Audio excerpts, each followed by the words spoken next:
Welcome to the Body Smart Fitness Podcast. In this episode, we're going to be talking all about lifting weights and muscles. Show me your muscles. Oh yeah. So if you've ever wondered what are the benefits of weight training, why should you do it, why you're not going to look like Arnold Schwarzenegger, and some top tips if you're going to start lifting, you need to listen up. So hi, I'm Gemma. And I'm Jamie. And this is the Body Smart Fitness Podcast. And today we're going to be talking all about weight training.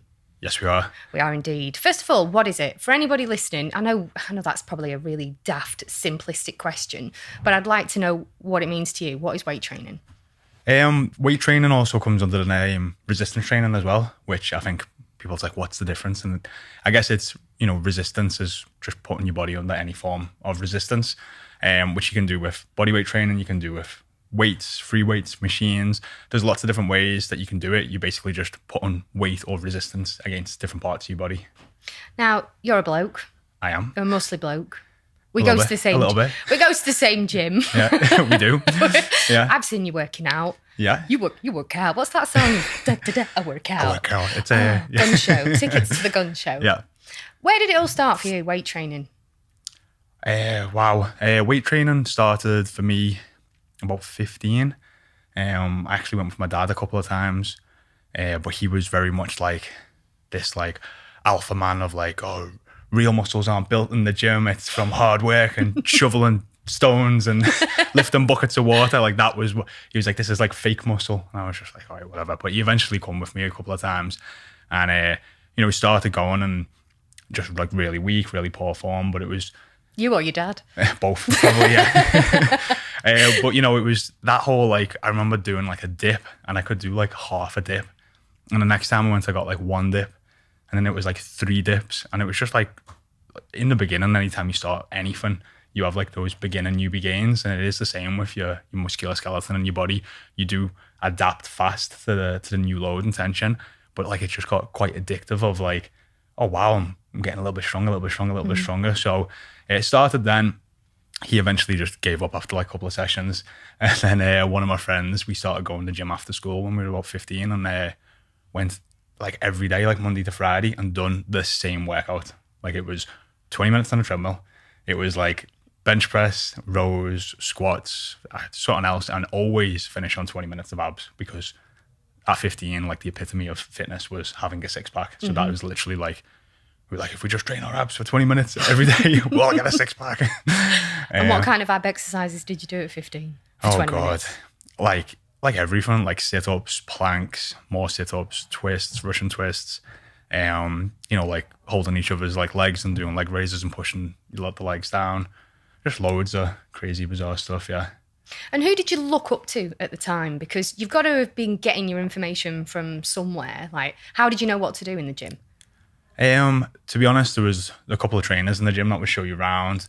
There wasn't, I'm going back 14 years here, so it's there was a few people that you could maybe find some information online, but people would give you programs, and there was some older lads in there who showed us what to do a little bit too. So you kind of just, and I think that's very much why we stuck to the same program. We got showed a bunch of these exercises, got told by the gym owner, do this, and we just did that, and just progressively got a bit faster, a bit fitter, a bit stronger, and was asking for coaching points on certain exercises. And because we were so young in the gym at the time, you'd get a lot of the older fellas coming over and be like, shouldn't be doing that, lad, do this. So there was a lot of that at the sort of 15-year-old age. As I got a bit older and further into it, YouTube was exploding a little bit. There wasn't as many fitness people on there, but there was a lot more. And honestly, that become the place for me to just learn more about training and exercise. And I watched everything, you know what I mean? Every weight exercise you could do, resistance exercise, banded exercise, free weight exercise, calisthenics, just all of it. There's guys in unbelievable shape, and they were just training on a pull-up and a dip bar outside. Mm-hmm. So it was, it showed you just how broad training can be.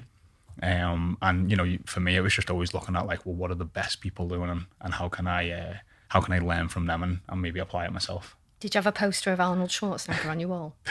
I did really look up to Arnie when I was younger. Who doesn't? Yeah, exactly. I think a lot of people looked at Arnie and just thought, oh, he's he's either an actor or just this big muscular guy. But he won the Mr. Olympia like 7 or 8 times, which is a lifetime achievement in its own. Then he was just explain what Mr. Olympia is for people who might not know. So Mr. Olympia is a bodybuilding show that takes place each year, and it's basically to be like one of the biggest bodybuilders, but also like the lowest body fat, and you have to have like whatever they perceive as like the aesthetics of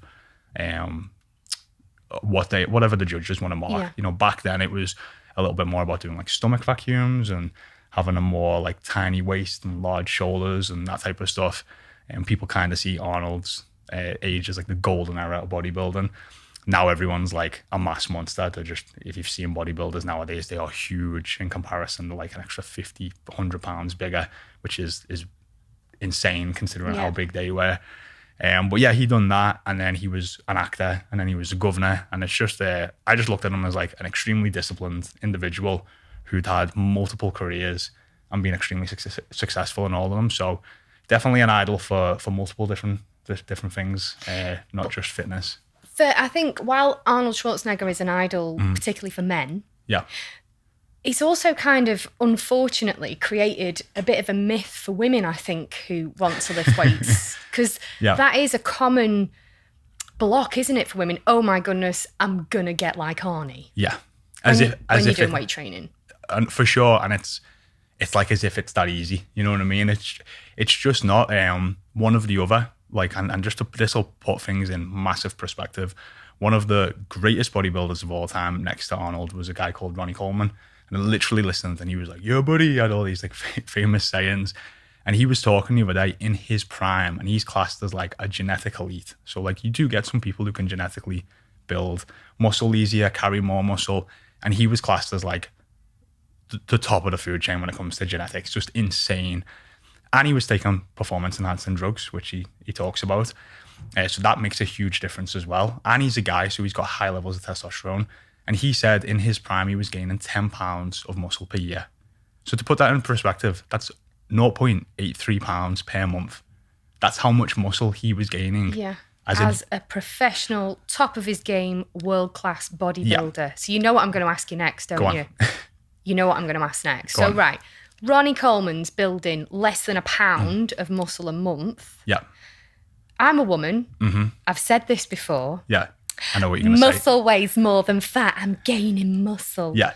Because I have had that before where I've definitely had 2 pictures side by side where I'm the same weight, but I do look more muscular on one compared to the other. For sure. Is that just a good angle on the photo? Am I kidding myself? Is it possible for somebody like me to build a shed load of muscle? You can. So just to take it back to that, like a pound of anything is a pound. A pound of fat and a pound of muscle weigh the same. Just muscle is more dense, so it takes up less space. So if you did lose 5 pounds of fat and gain 5 pounds of muscle, your body composition would look different, but you'd weigh the same on the scales. However, building muscle isn't a fast process. You know what I mean? You do get, as I mentioned a bit earlier, you get like newbie gains. And if you've trained before and then took time off training, you have muscle memory, so you can come back and put muscle on a lot easier. But in like your first 1 to 2 years of resistance training, you can put on a lot of muscle, and then you kind of sort of, I think it's almost the same as anything. Like, if you started learning a new skill, you kind of peak in the first like year or two, and then it's about like becoming the expert. It's about like, tightening all those other little bits which make you like incrementally better. And to a degree, it's the same with like your body. You can see crazy gains in the first 12 to 18 months, but it's probably not as much as people think. Because I have a lot of ladies say to us, I've not lost weight, but I'm building muscle. And unfortunately, 99% of the time that just isn't true. And it's either something's told you or an excuse you're buying into. And most of the time it's either you've worked out your calories incorrectly and you're overestimating your output, or you're not tracking your food correctly and you're underestimating your input. And both of those things are super common. So I'm never like pointing the finger and blaming anyone. I'm like, let's just take a closer look at this, because clearly you want to keep losing body fat, and you're not happy with maybe the fact that you've plateaued, but you believe it's because you build a muscle, and maybe you are, but probably at a much slower, more incremental rate than you think. Because, if we look at like how we want to build muscle, well, testosterone's the main muscle building hormone. Women have about 10 times less than the guys. So that makes it a lot harder to pack on a lot of muscle. Then, you know, how the muscle is going to grow is by putting it under consistently more tension. So you have to be consistently weight training and progressively getting stronger. And then it's a suboptimal place to build muscle in a calorie deficit. You know, calorie deficit is consuming fewer calories than your body burns. So your body eats itself. Well, if your body is... Such a lovely visual. Well, if your body is eating itself for energy, it's only going to build muscle as a last resort because you're putting it under so much consistent tension. So if you take all of those things into consideration, you know, let's say you were able to do 50% of what Ronnie Coleman could do, which is still a ridiculous. Huge Yeah, amount. but let's just, you know, let's pretend. That's 0.42 pounds per month. Yeah. So if you're expecting to lose a pound a week and you're doing 50% of Ronnie Coleman, that's 0.42 pounds a month. You know, it's very unlikely that building muscle is the reason that you're not losing weight or losing fat. And unfortunately, it's a myth that does get carried around and it does get heard a lot, but unfortunately it just isn't true like 99% of the time. Like I said, maybe the one time that you might see it would be if you took a long time off training and you had a lot of muscle on your body and then you come back to training after taking a long time off, your body would have muscle memory, would remember the muscle that's there, and you would see strength gains really quick and the muscle would come back on relatively quickly. So now you've debunked that muscle myth. Yeah. Depressed us all. Sorry, guys. Sorry.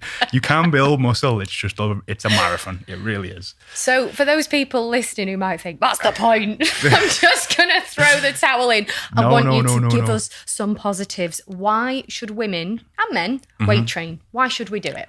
Oh, there's a whole host of benefits. You know, it's super empowering for men and women to just feel strong. You know what I mean? To be able to pick up heavy shit and be and just be like, I can lift that, I can pull, push, row, whatever it is. Like loads of our clients are stronger than their husbands. I've got a little story to tell you. I don't think I've told you this. So when I was off a few weeks ago, I went to IKEA with my son. Yeah. Horrible place. Yeah. But I didn't go with my husband, so divorce wasn't mentioned because IKEA is a place where you go to fall out with your other half and buy meatballs. But my little boy wanted a desk and he wanted a chair. And of course, you go through IKEA, you pick what you want, and then you go to the marketplace, which is hell on earth. Yep. And you get yourself your little trolley. And my first instinct was to find a man. Yeah. I need a man who can help me. Yeah. And my little boy turned around to me and he was like, yeah, but you're strong now. You're not fat anymore. I was like, Blake. Cheers, mate. Yeah. So I get one of these big trolleys and we go and find the desk. Yeah. And I did it. And it was hard because it was on like the next shelf. I managed to pull it out, wedged it, got it on the trolley, got the chair. Nice. And I felt amazing. How's that saying go? Strong, independent woman who don't need no man. I just felt like boss. Yeah. Now I have to ask, on your recommendation, I'd started taking creatine that morning. Is that my creatine gains? Did my creatine bring out the biceps in IKEA? You're going to tell me no, aren't you? And I've got to take it forever.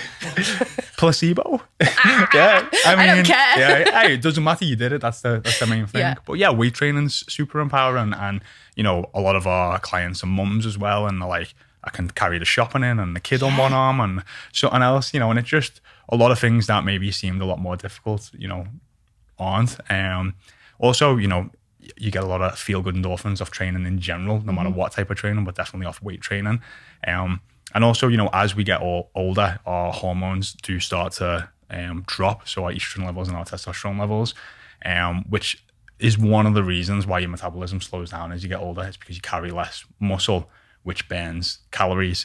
So if you keep doing resistance training, you'll keep your metabolism at the rate it has always been because you're holding on to that muscle. And it means you burn more calories. And statistically, people with more muscle live longer because you're harder to kill. That's pretty much it.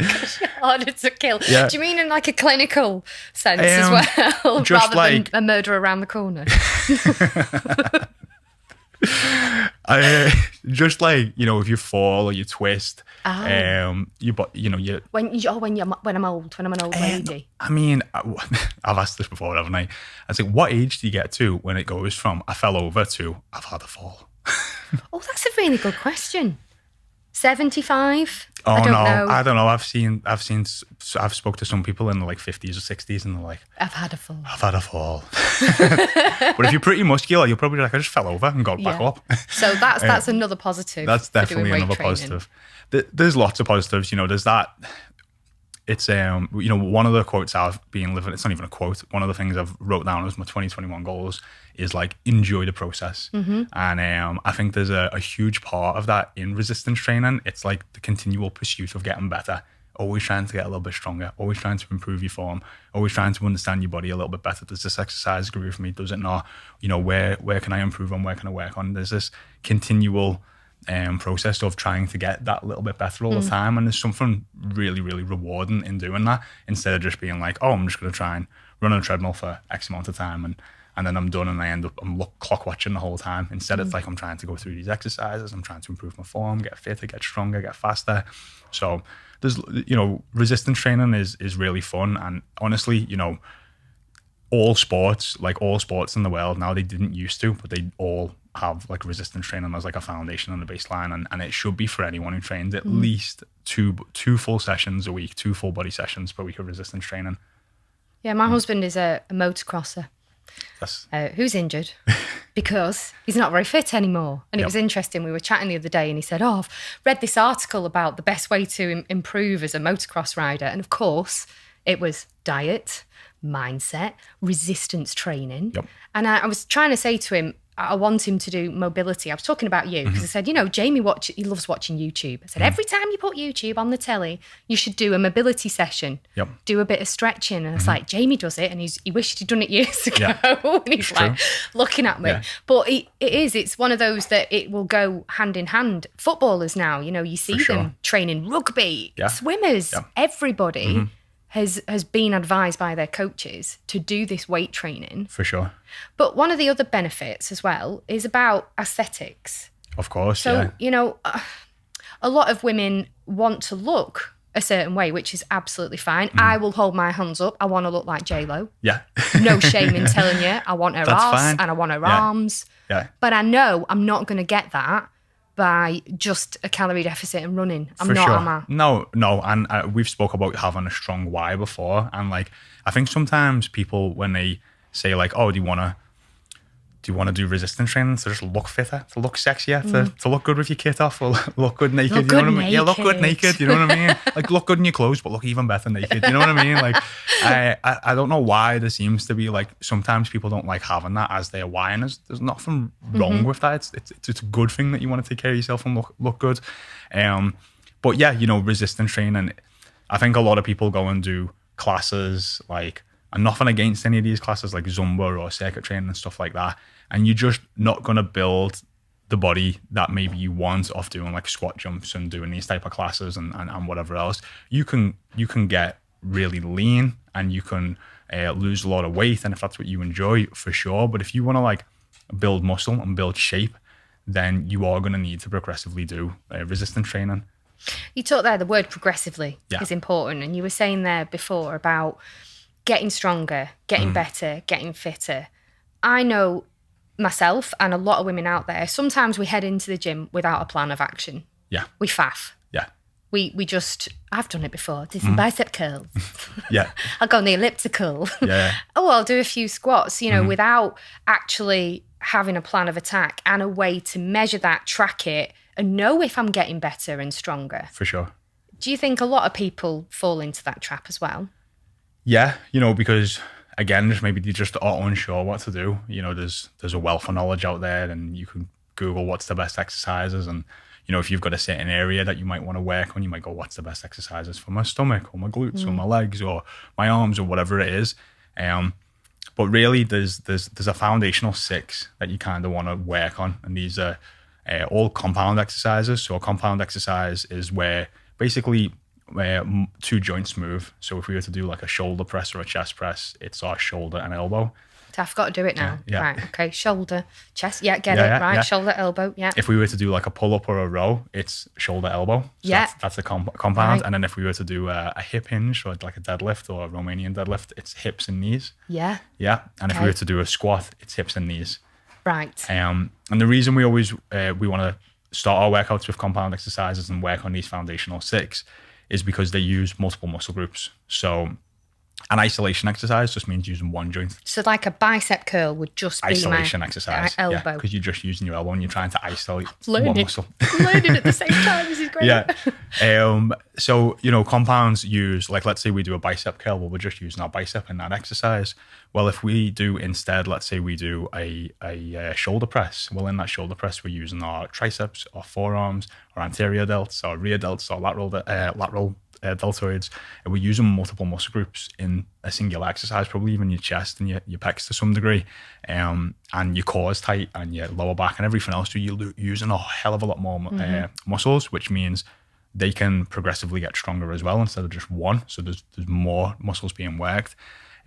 You'll burn more calories, but you'll also be able to lift more weight. So you'll see faster progression on these exercises. So just taking it back to that foundational 6, what they actually are is the 2 pushing movements are an overhead push. So that could be like any form of shoulder press, a machine shoulder press, dumbbell, barbell, whatever it is. It's a vertical press, which could be a chest press, a bench press, a push up. They're the pushing ones. Then we have 2 on pull, which is a vertical pull down. So anything where you're pulling down over your head. There's a row, which is basically just doing a rowing movement. And you can do this. There's multiple different machines, but they're all the same movement in a different angle. And then your 2 pushing exercises are basically like a leg push. So that could be a squat, a leg press, a lunge, or a hip hinge, which would be like a deadlift or a Romanian deadlift. They're your foundational 6. If you do them 6 exercises, you're basically working every muscle in the body. But they're also important, those movements, aren't they? Because they mimic movements that we do in everyday life. They do. So like picking up shopping would be hip, is that right? Like it would be a bit of a hip hinge, it'd be a bit of a row, your forearms are working.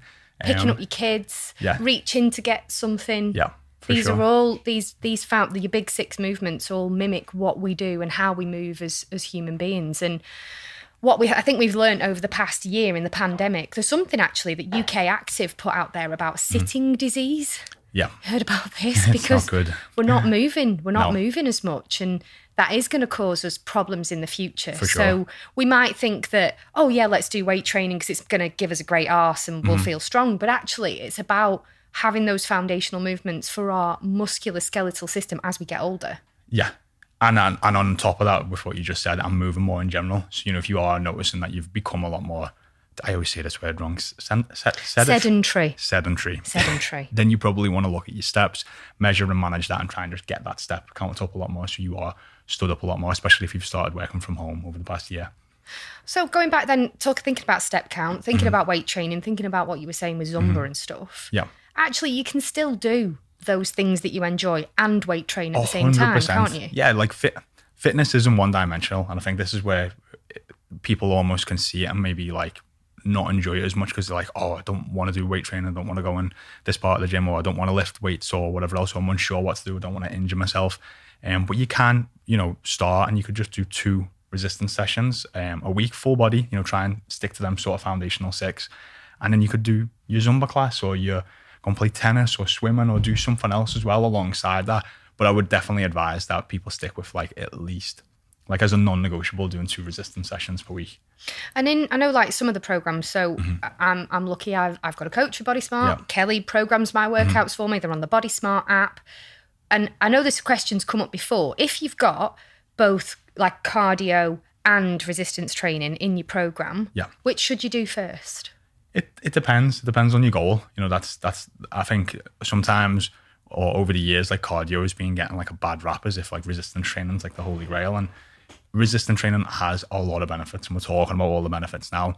But that doesn't mean cardio is bad. And it just comes down to what your goals are. So if your goals were that you want to look more toned, you want to get stronger, you want to build a better body, then probably focusing on your resistance training first before your cardio is going to be advantageous. So you're not using any of that initial energy you've got going into the gym on cardio. So you would bring it to the end of your program possibly if you wanted to do both.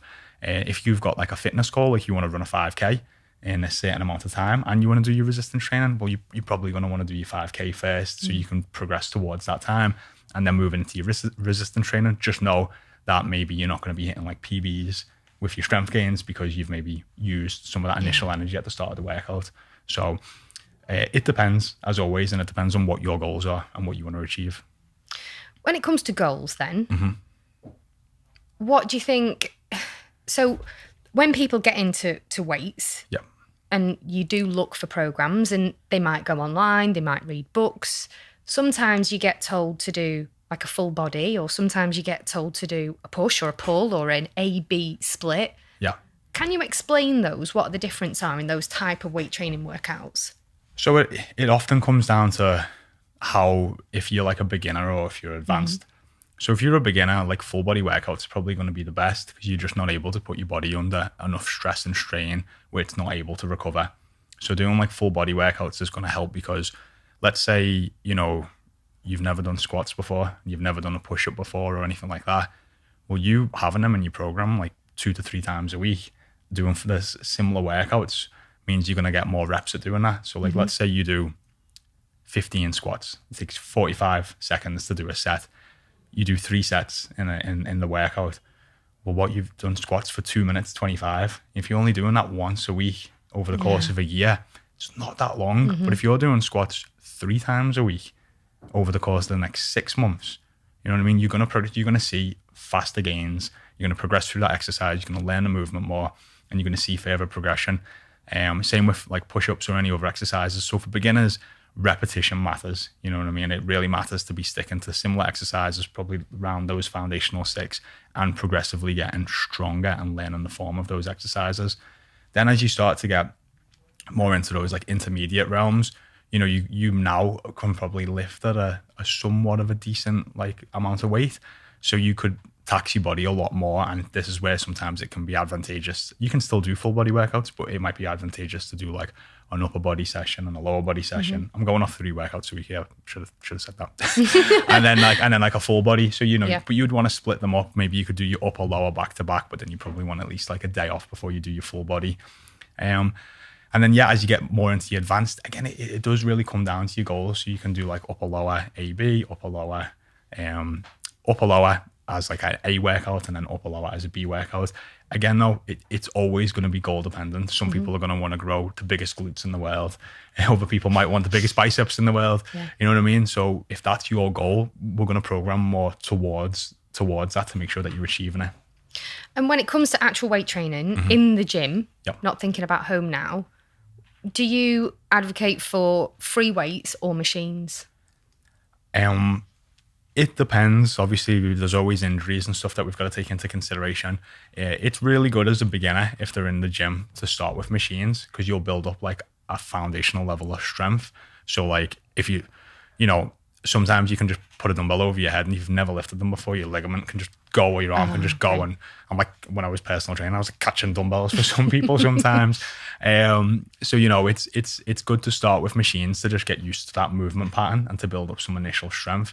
And then once you've done that, you can start to progress into free weights, which, you know, can be a little bit more technical and can feel a little bit weird the first couple of times that you do them. But, you know, you'll quickly get used to the movement pattern and see that it's very similar to the machine. You've just got more control over the weight.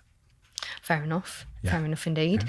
I've got another question for you. So you're part of online coaching. So you were talking there about being a PT, catching dumbbells for people, being with them. And online coaching isn't that. You're not with the people, which has its benefits because you're not at the liberty of a personal trainer's diary. You're not having to slot into their schedule. You're going when you can. You're fitting it in when you can. But how do you and your team of coaches make sure that your clients are working out right? So it's a good question. And yeah, you know, when I first started doing this, I was thinking, oh God, this is going to be, you know, this is a long time ago now, but I was like, this is going to be a challenge because in person, I can see the person, I can see them from the front, from the side, from the back. I can straight up see if they're tight in certain areas, and maybe we need to work on a bit of mobility and flexibility first. But honestly, it's actually, I'm actually cutting down the learning curve online versus in person. And that's because we have our clients film themselves doing certain exercises. So not only will they have like an exercise video that they can follow along with, which can give a lot of great tips. But again, you know, we'll pick like, let's say 4 movements for this client to focus on this particular program. And I'll have the client send over an angle from the front, from the side, from the back, And then I'll give them coaching points and maybe like send the video back, but I've written points on it, or I'll draw certain lines or patterns. But the good thing then is they're watching this video back and seeing the coaching points. So the lesson sinks in more. And then when they record themselves next time, they're already looking for my coaching cues. So most of the time, literally by the second video they're sending me back, they're like, I know my knees are buckling. So they're learning this already versus, and if I were to start personal training again, I'd probably film people more in person. Well, I'm obviously a bit biased on this because I've done both with you. We've done in-person personal training. I remember you trying to teach me about squatting, and it was horrible because I thought I was great at squats and I was able to load the bar, and then you took it all off me and made me start from the beginning with no bar, back to body weight, and trying to help me visualize. And then when you moved into this online coaching model and you made me film myself and you drew lines. Yeah. And it was that visual of seeing it on the video myself that then enabled me to stand in front of the mirror and think about that. Yeah. I don't know why. I don't know whether I wasn't very good at picking up the audio cue from you, but the visual, it was like, I get it now. Yeah. And I still think about that when I'm training. Which is good. And one thing, and you can't really do this in personal training, but touch helps as well. But I'm not going to just go around touching people's hips and certain body parts when you're doing personal training. So you're a bit limited there sometimes. But yeah, on the video side of things, you're giving them a video back of them with, certain lines about can you see the way you're not going low enough here, your thighs aren't dropping below parallel, or can you see the way your arms are shooting out to the side? And then you're giving the coaching cues and they're already looking to work on them points. And again, it's just, back to what I was saying before is we'll focus on 4 movements and we'll get them to the standard that I want them at.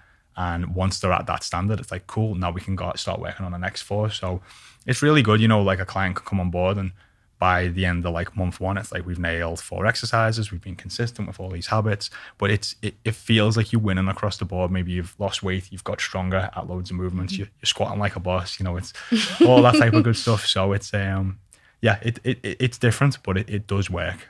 So. What's the best time of day to work out? The best time of day to work out is relative to you and your schedule. This comes up a lot with how many meals should I eat a day, or when's the best time to eat? If relative to your schedule. We're all unique. We've all got very unique lives. Some people have got kids, some haven't. Some have got commitments they have to take care of after work, some haven't. Some are working over weekends, some aren't. Some people do 12-hour shifts, some people do no shifts. You know what I mean? So as much as we could always look at the most optimal time to work out, what you've really got to be asking is what's the most optimal time for me? And that might be for someone, it might be before work. I always procrastinate and don't go to the gym or work out if it's after work. So I probably should do it before work because I never procrastinate. Then it's just done and done for the day.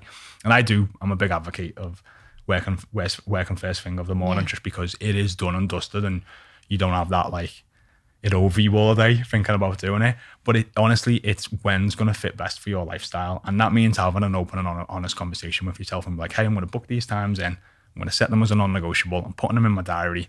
That quote that we've got is schedule it in your diary and remember, bosses don't cancel. You're a boss. You're a boss with your own schedule. You're in control of it. Yeah. Don't cancel them appointments. So, you'll probably see maybe marginal strength gains working out of an evening. Really? Yeah. Didn't know that. But why? Just because you're fully hydrated. Oh, you've eaten throughout the day, so you could possibly have some more energy. But honestly, I haven't noticed anything like that, and I work out of the morning fasted, not because of any fat loss benefits, just putting that out there, just had a choice. But yeah, it's finding what works for you. That's anyone who kind of says otherwise, I kind of disagree, because everyone's got different lives. Everyone's got such different lives. So you've got to find what is going to work for you and what's going to work for you in the long run. We talk about adherence all the time. And if you're doing something because it makes it 5% more optimal, but you can only do it for 5 weeks and you burn out, wasn't the best choice, was it? So we've got to look at what's practical, what's sustainable, what's going to work for you. I'd always as well encourage people that if they've never done it before, morning workouts or evening workouts to give it a try. Please try it.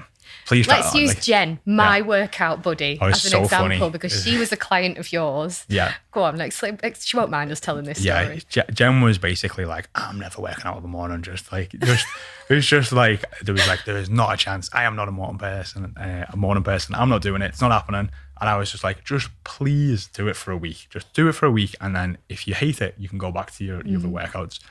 And then she done it for a week and I didn't get hair back off her. And I was just like, so I think I asked her about 2 weeks later and she was like, yeah, I'm still working out in the morning. You were right. It's great. It makes me feel so much better for the whole day. And I've not been procrastinating and it's the most consistent I've been. So I was just like, okay, cool. And it does, if you're in a great mood after you've had a workout, no one ever regrets a workout. Like the hardest part is beating the alarm and getting out of bed. Like that's why I do it with her, because if I know I've got to meet Jen, I'm winning against that alarm because I know that I don't want her to shout at me on WhatsApp and send me voice notes. And we have some clients who book in for classes, so they're like they've set that sort of appointment. So there's another level of accountability of doing that. Our clients will ask them to tell the coach and be like, send us a sweaty selfie after your workout. Schedule your workouts in the app so I know when you're going to work out, and then when you don't, they check on you. Yeah, exactly. You said you were going to do your full body workout today. I can't see it planned in your app. Yeah. But honestly, morning workouts, they're a game changer. Honestly, you feel like you get to work and you just feel like you've got one up on everyone else. I've been in the gym, I've done my workout. You feel so great, you're in a better mood, and then when you come home in the evening's yours, you've got to flex that discipline muscle and get to bed on time, because that's what'll cripple your adherence to doing morning workouts if you're just tired. Because your performance will go down, you'll feel like crap, you won't want to go, you won't want to get out of bed. So you got to be a little bit more strict with that bedtime routine.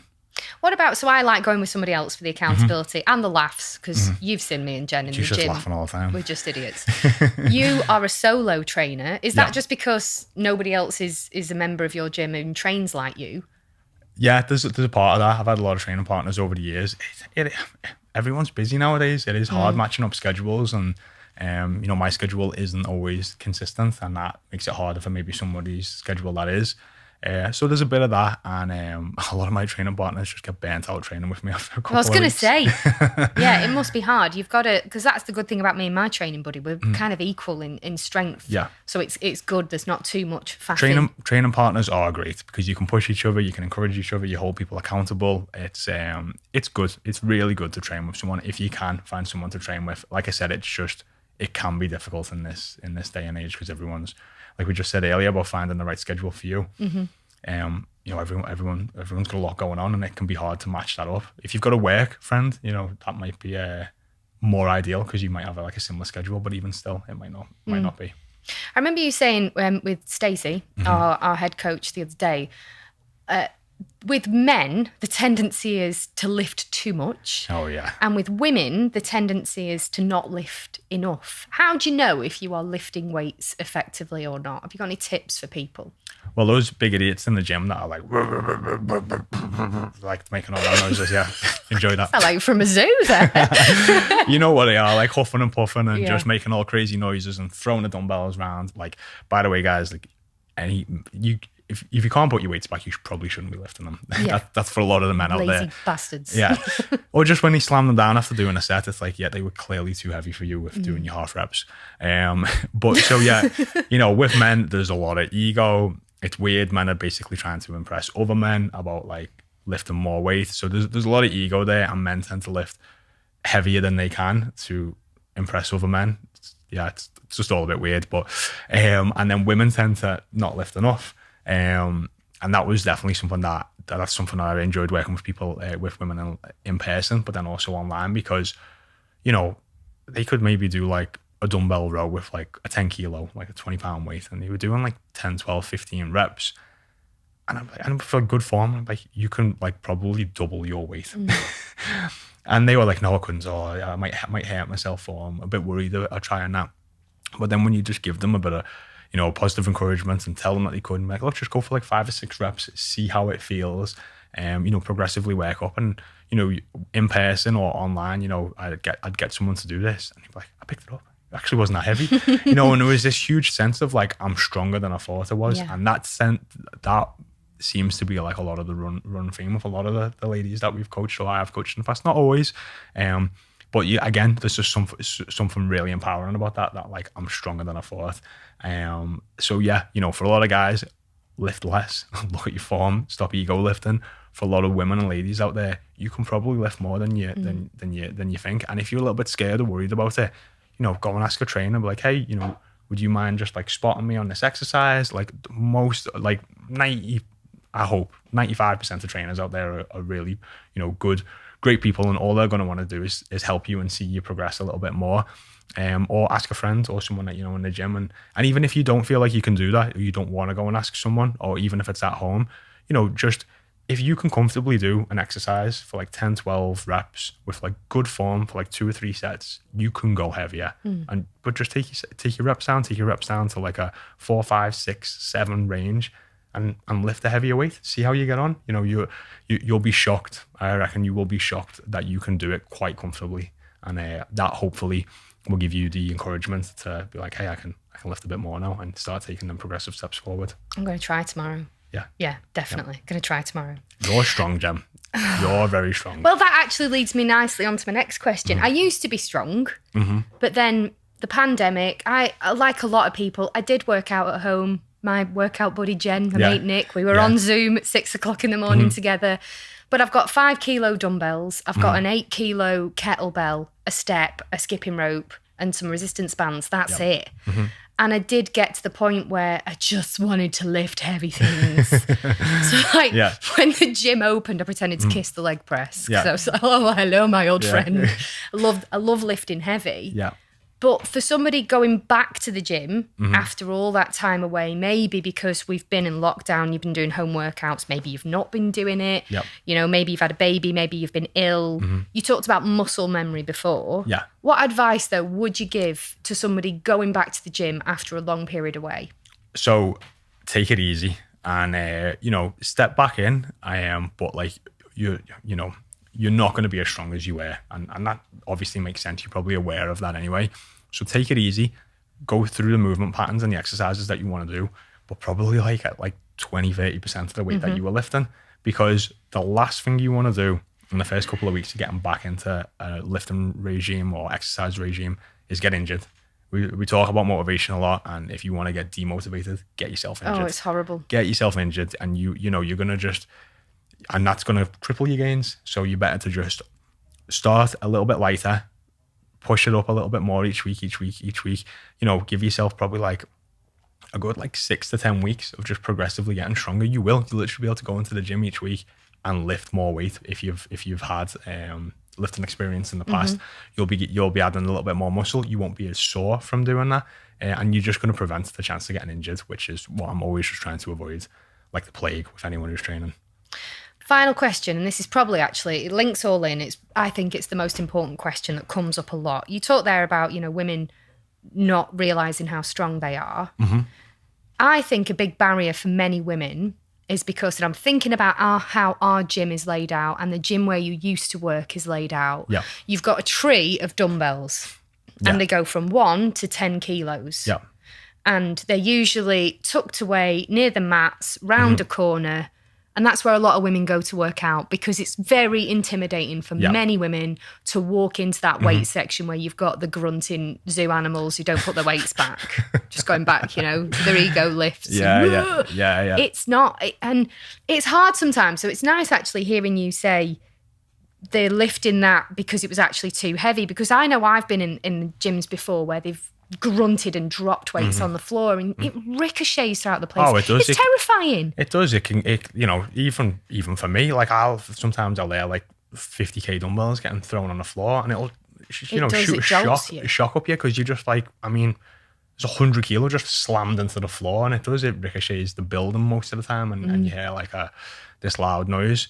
But for women, what advice would you give them going into the pit? Into the weight section where the blokes are throwing things around? First and foremost, you don't have to go over there. If you really don't want to, you don't have to. You know, for some people, that's just like a space that they don't want to consider.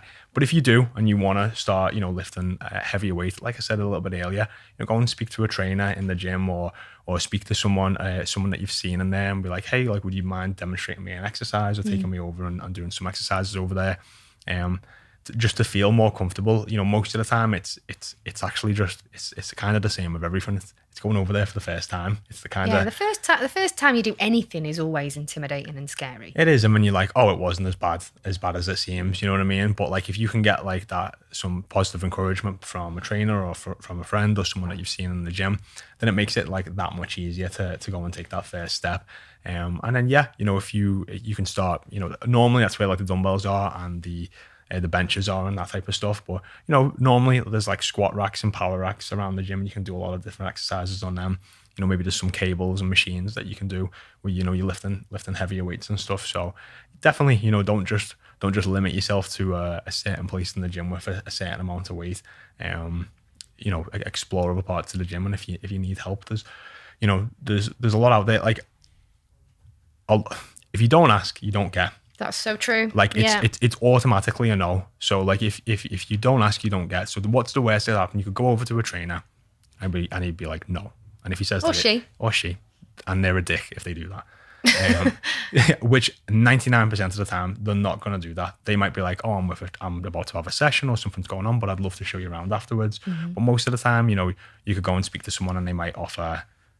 It doesn't matter. There will always be help in gyms. Like 99% of the time. If not, you probably need to go to another gym because it's about the people in the gym. Yeah. So, and they'll be able to help. And like I said, you know, the worst thing they say is, "Oh no, I can't currently right now." The best thing they say is, "I'd love to show you." And they take you over and they show you an exercise and you learn something new and you feel great and feel empowered after it. So, I would just encourage people to go and ask and just take that. It's like dipping your toe in the water. It's not as bad as it seems. And on the flip side, from the alternative perspective, like Stacey, our head coach, was saying the other day, when she used to work into a gym, she loved it when people asked for help because it gave her something to do in between clients and sessions and things. Yeah. So often you're helping that person, that gym instructor, that personal trainer, that person working the gym floor. You're helping them because otherwise they're just cleaning equipment and putting weights away from the idiots that have dropped them on the floor. Yeah. So don't be scared to ask. So just a little recap as well of what we talked about. There's some amazing benefits of weight training. Mm-hmm. No, you're not going to necessarily look like Arnold Schwarzenegger, especially if you're a lady. Can look like sexy as hell. So, and naked. You can look good. You can look good naked. I like that one. The best thing to do is to track your progress when you're weight training. Make sure you'll go in with a plan. Go in with a plan. Make sure you know what you're lifting. Don't be scared to lift a bit more, especially if you're a woman, because we tend to not realize how strong we are. Don't be scared to go in the weight section. Just do it. Take that first step. Ask for help if you're not sure. And any final points to note? No, just resistance training is something that can be really, really enjoyable. And I think the thing that can maybe make it feel not enjoyable is that it can seem a little bit scary or can seem a bit intimidating, or because you're a beginner. But honestly, like the amount of ladies that I've spoken to when they first started and gone, I don't like resistance training, it's because they're not very good at it. And honestly, like 3-4 months down the line, they're like, I love it. I love it. There's like no turning back. So again, it's just getting over that like initial fear. It's getting over the fact that you're a beginner and you need to start taking them steps forward. But then honestly, they love it. They love the changes they're seeing in the body composition. They're like, I've got a collarbone, I've got shoulders, you know what I mean? I've got a tricep. Like they're just seeing all, you know, and they're seeing all these physical changes, and some of them have trained for 10, 15 years and never seen the body change like this. So, you know, resistance training is really, really great. And like if you're on that other side and just a little bit apprehensive, like understand, like it take a bit of time to get into it. But as with everything, you take those progressive steps forward for a long enough period of time and you'll end up in a fantastic place. And I think you're going to love it.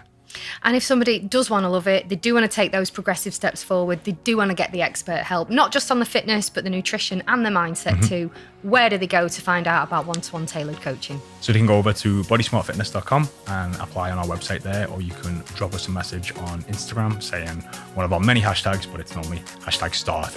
And one of the team will speak to you or myself, and we'll be able to understand more about you and your goals and take that next step. Perfect.